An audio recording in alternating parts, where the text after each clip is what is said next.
Je me demande bien ce qu'ils vont faire la saison prochaine, les gars, parce que pour l'instant, ils sont fichus. Donc si je comprends bien, Bellingham va désormais être opéré de l'épaule, une absence de 3 à 4 mois.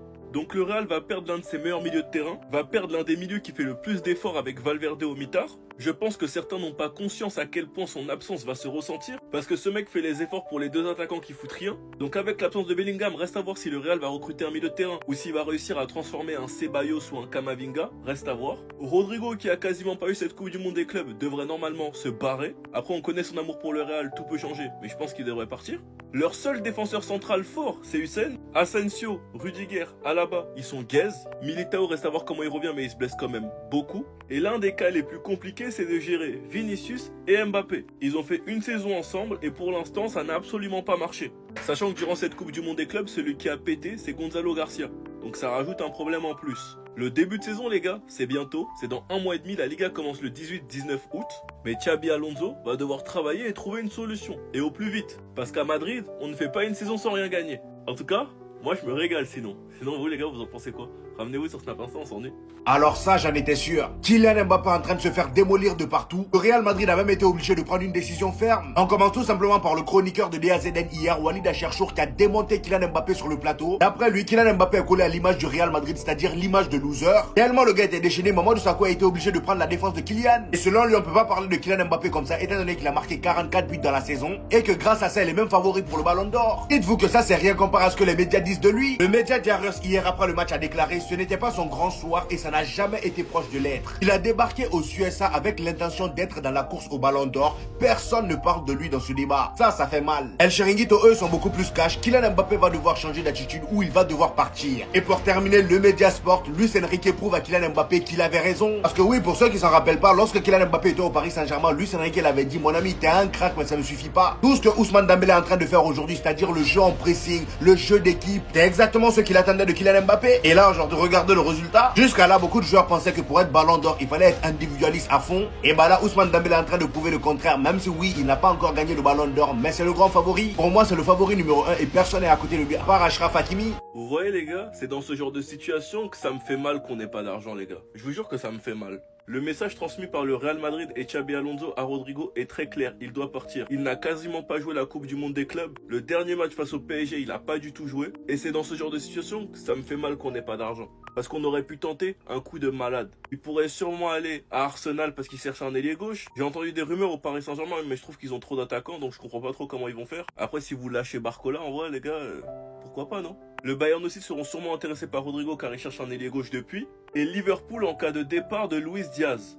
Donc en vrai Liverpool, si vous voulez un peu rajeunir votre effectif et rapidement, parce qu'il y aura énormément de concurrence, Arsenal, Bayern, PSG, vous nous faites un petit Diaz à 50-60 millions, tranquille, on paye, on vous donne le cash et vous allez acheter Rodrigo pour 80 millions environ. Deal ou pas? Faut faire vite, hein. Faut faire très très vite. Parce que Rodrigo, ça va partir comme des petits pains, ça va partir rapidement. Après, si vous voulez laisser Rodrigo à Arsenal, c'est votre problème. Moi, j'ai fait mon offre. Mais pourquoi on n'a pas de cash? Je pense les gars que ça aurait été parfait, je vous mens pas. Parce que vous verrez la saison prochaine Rodrigo quand il jouera à gauche à son poste, comment il sera trop fort. Et qu'en Madrid, ils sont trop bêtes. Sinon vous les gars, vous en pensez quoi? Comme nous sur Snap Insta, on s'ennuie.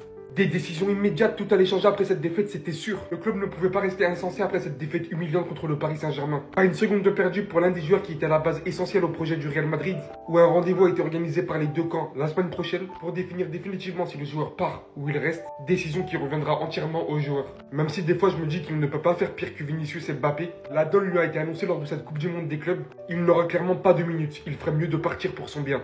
Jude Bellingham s'en va direction l'hôpital, niveau méconnaissable parmi tous les autres. Il va régler son problème majeur, il va avoir un petit peu de repos. J'espère qu'il reviendra tout simplement comme on l'a connu. Le tout sera de savoir qu'est-ce que le Real Madrid va faire en attendant, puisqu'on nous annonce encore qu'il y aura encore des sorties et des arrivées. Vous rappelons que c'est pratiquement conclu pour Carreras, mais aujourd'hui, s'il vous plaît Real Madrid, avec les 93 millions que vous avez gagnés grâce à la compétition hier soir, il est aussi temps d'aller nous chercher Stiller, surtout avec Bellingham qui sera absent pendant 4 mois, et aussi Konaté, en cas de blessure de Huijsen. Je ne veux ni Asensio, ni Rudiger. Débrouillez-vous, allez nous chercher. Le Here we go de Luka Modric est arrivé après son dernier match hier avec le Real Madrid. J'aurais bien évidemment aimé qu'il parte dans de meilleures conditions, mais merci pour tous les gens, j'espère que tu seras heureux. Tout en prenant bien évidemment aussi en compte qu'après avoir vu que certains joueurs ne pressaient pas sur le terrain, Xabi Alonso a annoncé qu'il en est désormais conscient et que désormais il allait prendre des initiatives. Pour ceux qui veulent rien rater des prochains matchs et des actualités à venir, Vous avez le lien dans la bio de mon profil TikTok. Tout se passe sur Telegram, vous pouvez vibrer avec les supporters du Real Madrid ici et tout savoir autour de l'actu foot ici. Ah là là, la nouvelle serpillière de Yamal arrive au Real Madrid. En plus, il vient du centre de formation de Madrid, c'est encore mieux, c'est encore plus délicieux, c'est encore plus doux. Álvaro Carreras deviendra un joueur du Real Madrid après la Coupe du Monde des clubs. Après avoir mangé Camavinga en ayant 15 ans lors de son premier Classico de sa vie et en finissant d'ailleurs homme du match alors que Madrid lui avait volé un but, injustement, on s'en souvient. Puis ensuite, après avoir grignoté Ferland Mendy, le deuxième Classico de sa vie. Puis ensuite, avoir grignoté Fran Garcia. Ah franchement les gars, Miskin cette saison il lui a tout fait. Je vous jure que cette image c'est l'une des images les plus humiliantes. La honte, comment tu peux venir faire ça?